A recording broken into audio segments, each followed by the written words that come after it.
ઉમરેઠ બેઠકની પેટા ચૂંટણી માટે કોંગ્રેસ પણ સજ્જ થઈ ગયું છે। કોંગ્રેસે સંભવિત ઉમેદવારોની યાદી હાઈકમાન્ડને મોકલી છે।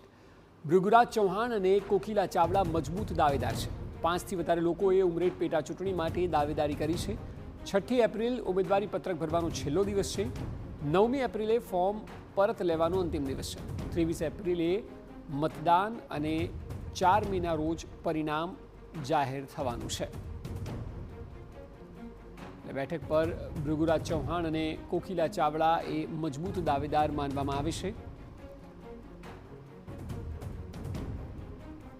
5થી વધારે લોકોએ ઉમરેઠ પેટા ચૂંટણી માટે દાવેદારી કરી છે। વધુ માહિતી આપી રહ્યા છે સંવાદદાતા નરેન્દ્ર રાઠોડ। નરેન્દ્ર, એક તરફ ભારતીય જનતા પાર્ટીએ ઉમેદવારનું નામ જાહેર કરી દીધું છે।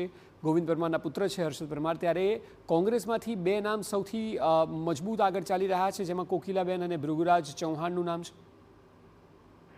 જી અક્ષય, ઉમરેઠ પેટા ચૂંટણી જે છે અહીંયા અગાઉ પણ કોંગ્રેસ જે છે આ બેઠક પરથી જીતી ચૂકી છે અને એના જ કારણે કોંગ્રેસ ત્યાંના જે સમીકરણો છે એને ધ્યાનમાં રાખીને પોતાના કેન્ડિડેટ પસંદ કરવા માટે જઈ રહી છે। નિરીક્ષકો 2 દિવસ પહેલા પણ એમની પ્રદેશ કાર્યાલય ખાતે એક મહત્વપૂર્ણ બેઠક મળી હતી અને ત્યારબાદ એમના દ્વારા જે લિસ્ટ છે, પેનલ છે, એ હાઈકમાન્ડને મોકલી આપવામાં આવી છે અને જે ચૂંટણી સમિતિ છે એમના દ્વારા આ નામો પર ચર્ચા કરવામાં આવશે અને ત્યારબાદ ફાઇનલ નિર્ણય લેવામાં આવશે।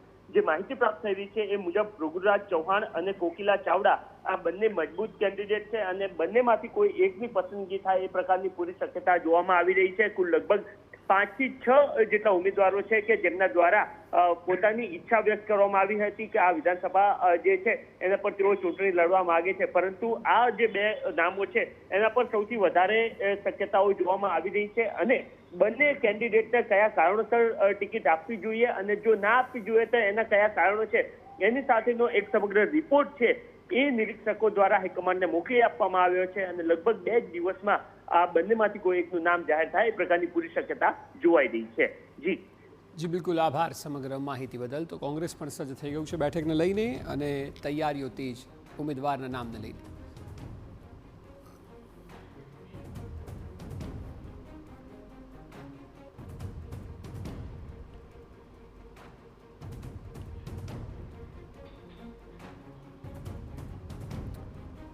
તો આ બેઠકને લઈને ભૃગુરાજ ચૌહાણ અને કોકિલા ચાવડા મજબૂત દાવેદાર છે। જો કે 5 લોકોના નામ હાઈકમાન્ડને મોકલવામાં આવ્યા છે, એટલે ભારતીય જનતા પાર્ટીએ જ્યાં ગોવિંદ પરમારના પુત્ર હર્ષદ પરમારને ટિકિટ આપી છે, ત્યારે અહીં કોંગ્રેસ કોને ટિકિટ આપે છે તે જોવું રહ્યું।